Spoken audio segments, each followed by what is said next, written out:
Hi there! It's the 29th of March.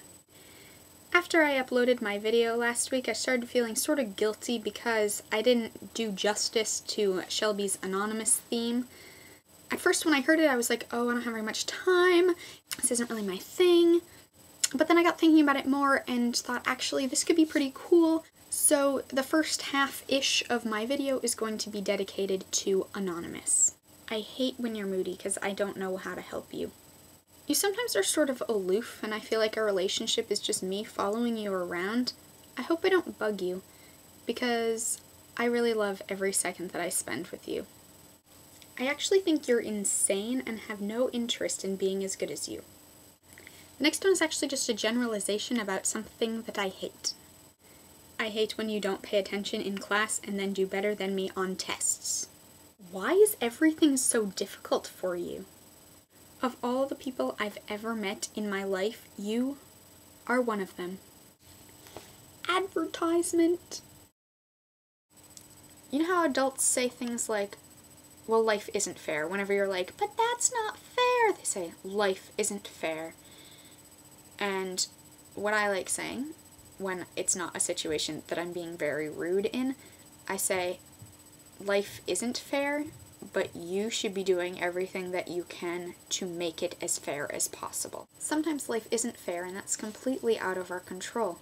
I mean, some people have their houses destroyed by earthquakes, and some people don't.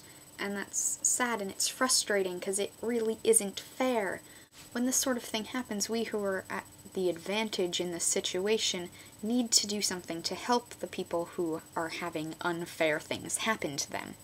Furthermore, we can't use the fact that by nature life isn't fair as an excuse to be unfair. Sheesh, I'm so bad at making sense. The concrete thing that I can do to make more justice in the world is not have favorites when I am a camp counselor this summer. My favorite food in the world is called spanakopita. It's Greek food, and it's got layers of phyllo dough.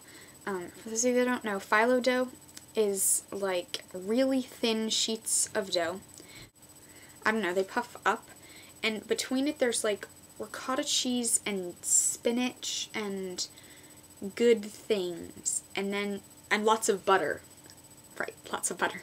It's baked, so it's in layers, and it's usually baked in a pan, sort of like a lasagna would be, and it puffs up, and it's actually the yummiest thing I think I've ever had.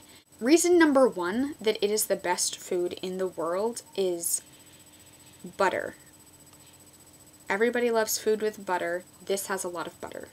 It also has wonderful texture.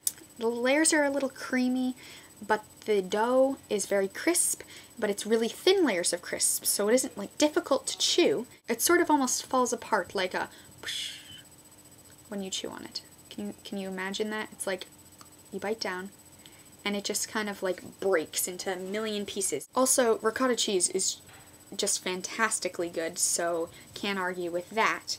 And spinach is very healthy. You kids who think I don't like spinach, well, you've never tried spanakopita. Nicole, try spanakopita. You'll like spinach. I guess that's all, kids. I hope you have a great week, and I'll try spanakopita at some point. And have a good Easter. These eggs are early.